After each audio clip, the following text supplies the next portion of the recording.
Hi guys, it's Wayne from Wayne Goodman Photography and Wayne's Got Gas here in Manchester, England. I did a video earlier of the 35mm FE lens from Sony versus the Canon on a couple of adapters. So that was in the daylight. It was about 3 o'clock this afternoon. It was grey, it was overcast, it was quite an even spread of light, but you know, and it was pretty bright really. So that gave us an idea in the daytime.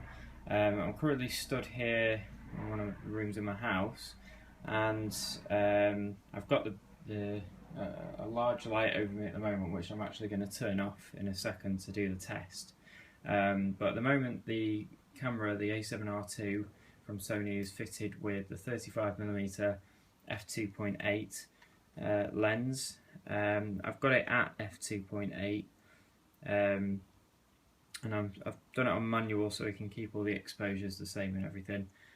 So I'm not going to play about with that too much at the minute. I'm just going to leave it at f2.8. So that's that. And then I've also got the Commlite adapter fitted to the Canon lens at the minute. So that will be going on there. And then once we've done that, we've got the Metabones IV adapter, the E mount to Canon lens. So that's the latest one with the latest firmware. At this current point in time, it's I think 0.41. So let's begin with the test that I did this afternoon, where I'm going to turn the light off now. So sorry if the exposure plays about a bit, just give me 2 seconds. Right, so now you can see how dark it is in here. All I've done is I've lit the room with the next room.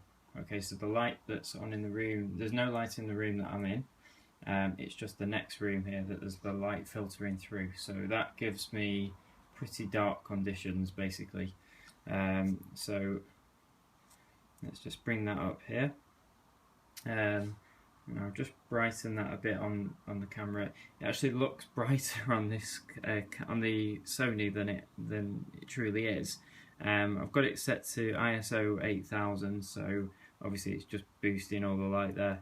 I can make it brighter still if we want, or I can make it as dark as it really is in here, which, to be honest, I would say that's about what I'm seeing at the moment. So you can see how dark really it is, the ambient light. So let's boost it back up to, say, ISO 4000 there. Okay.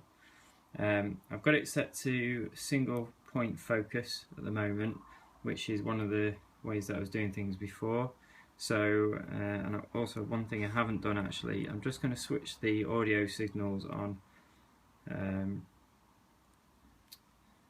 See those lovely menus of Sony? I'm getting used to them slowly, getting used to them. Right, so there we go, so we can hear that now. Right, so I've turned the pre-AF off, so the camera isn't trying to focus until my finger hits the button. The only problem with this video actually is that you can't see when my finger hits the button, but you'll get an idea from, you know, the amount of time you see the green box trying to focus. So I'm going to move that over to here, 3, 2, 1. Okay, there's no focus light, focus assist light, no pre-AF, nothing like that. I'm going to move it over to the middle ornament, which is the circular ornament. You can see that's blurred now. There we go, so that maybe took, what, just under a second. And then we'll go for Dave, the ornament at the back.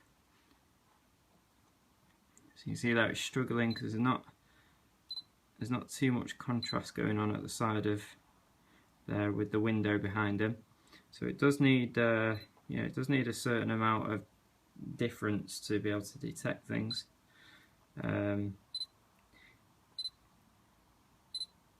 So AF definitely slower compared to what we saw this afternoon. There's no doubt about that, but it's only to be expected. And it's still, you know, I'd still say remarkably quick, really. You know, for what it is, especially on a mirrorless camera where they do tend to suffer more than a DSLR for various reasons. So that's with the single point focus. We're going to go to, let's go to wide, which a lot of people tend to use. I don't, because I like to be able to focus accurately, and this is the difference, you see, because now it's just focusing wherever the camera can focus. rather than where we want it to. So we'll go to flexible spot, and we'll try Dave over there on the flexible spot. Try it again. There we go. So not a bad performance really. It's going to be usable definitely. I'll just go to a lower ISO, just see if that hampers anything at all, but no, it doesn't seem to, because it boosts it first, doesn't it? Yeah, so that's just the same really. So I'll put the ISO back up to 4000 because we know it doesn't affect it anyway now, and I'm just going to switch the light back on, and hopefully you'll be able to see me switch the lens now. So we'll just do that. So I'm just going to turn the Sony off and unmount it from the tripod, and let's get the, first of all I'm going to do the Commlite adapter with the Canon lens, just because it's less tight to fit, so it's actually easier if I leave the tightest one to the last, which is the Metabones. So there's the Sony lens coming off. Just pop that down over there in the box for the Metabones, handy little box. And now put the Commlite onto this Sony A7Rii. I'm going to put the tripod foot onto the Commlite adapter itself rather than onto the Sony camera, just to give it some balance, and also because I'm not sure if it will actually fit anyway. It's quite a big foot for this tripod. And let's give this a go now. So pop that back down. So we've now got the Commlite adapter, and we've got the Canon 40mm lens, and obviously slightly different focal length. Let's just make sure I've got the correct yeah, so exposure seems slightly different. I don't know why in particular, but it does seem a lot brighter, that exposure, just, you know, with the same settings as we've just taken off the Sony. So anyway, I'm going to switch the light off, and we're going to go to, might as well go to wide first. So we'll have wide.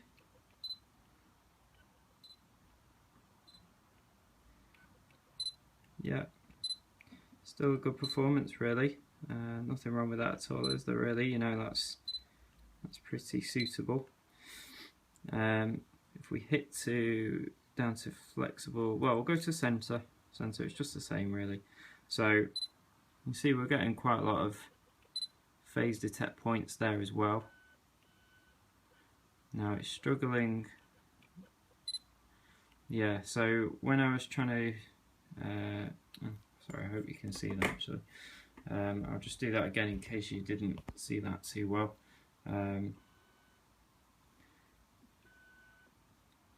this is on the first ornament, on the second ornament. Yeah, it's definitely slower than the Sony lens, definitely, and the further object there, I mean, it's actually not focusing on him. Yeah, it's just focused on him now, but it was focused on the chair before. We can obviously, what you can do is you can go to flexible spot, and you can then make that as big or as small as you want. So if we go for small, we'll try that. Yeah, it's not having that at all on that one. It'll do it on that one, and if we try and do it on the figure at the back, yeah, it's struggling. So that's on the Commlite adapter. That gives you an idea of the performance with the Commlite. So let's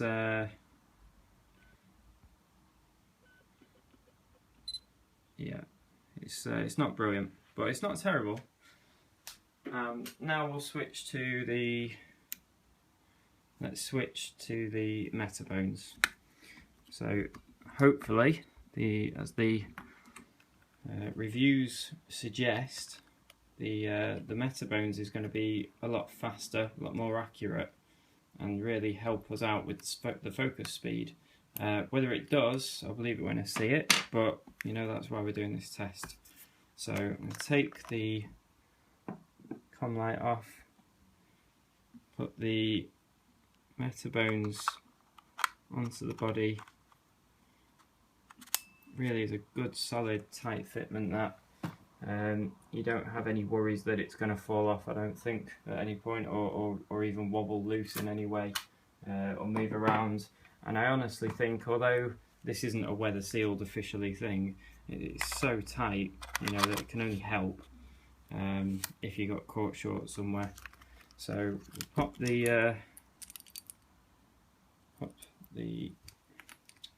foot of the tripod back on. Really highly technical videos these, aren't they? And there we go. So let's pop the camera back on the tripod. So good sturdy tripod, and there we go. Right, so we're now on the Metabones. This is the Metabones 4, as I say, and it's got the latest firmware. So we've got flexible spot still in place. And let's try the small one as we did with the Commlite.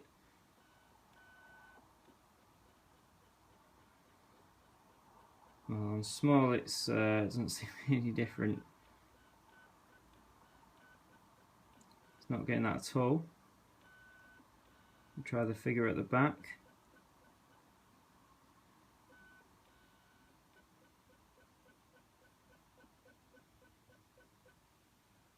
And no, that's no good. So let's give it more of a chance, which is only fair. And we'll go to the big. No, I'm actually amazed. The Commlite so far just seems snappier, but on these here, on the ones that, you know, it's got more chance of,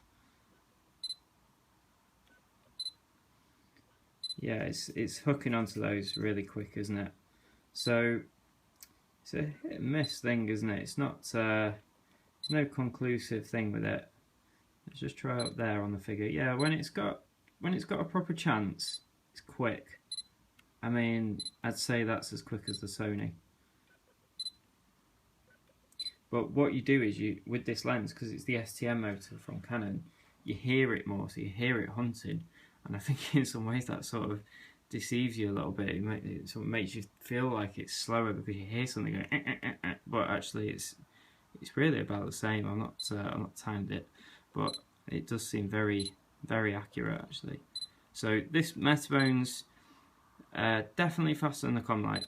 There's no doubt about it, and we pretty much knew that anyway. This confirms it for me personally. I mean, I've seen other reviews, but I wanted to see this for myself and try it for myself. I'll just stick it on wide mode as well.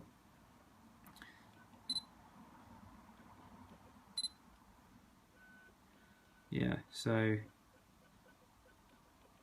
again, wide mode for me is not gonna be great. I mean, maybe if I do use if I do sort of the sports lens out. I mean, I've got we tried it this afternoon, didn't we? The 70-200 Canon. There's no way that's any good. The version 1. But if I do decide to go to version 2 for this camera, then, you know, maybe the wide tracking is going to be best, or the wide focus point is going to be best. But you know, for the most part, it's a bit hit and miss. But this, to me, you know, it could be the perfect camera if you really want it to be. You know, it's going to be a jack of all trades and a master of some. It's not by any means going to do absolutely everything perfectly, but you know, I've been into things like watches and cars and things like that for a long time, and you always dream of finding that perfect one thing, and you get caught up in it, and you try and find it, and it generally doesn't exist, you know, just like an awful lot of things in life. So I think this camera so far, I'm going to give my proper views in another video over the next few days, once I've had it a bit longer and I've been able to use it a bit more, I'm really going to give my proper like full-on opinion of yes, I'm going to keep it, no, I'm not going to keep it, or why I'm keeping it or why I'm not keeping it. You know, you will get a full proper opinion from me, but so far there's no reason for me to not keep it, other than I've got quite attached to a couple of my other cameras, and you know, I've sort of I'm thinking, do I really want to change? But when I think of the benefits that this camera can offer, including battery life, which I expected to be rubbish, but it's actually a lot better than I expected.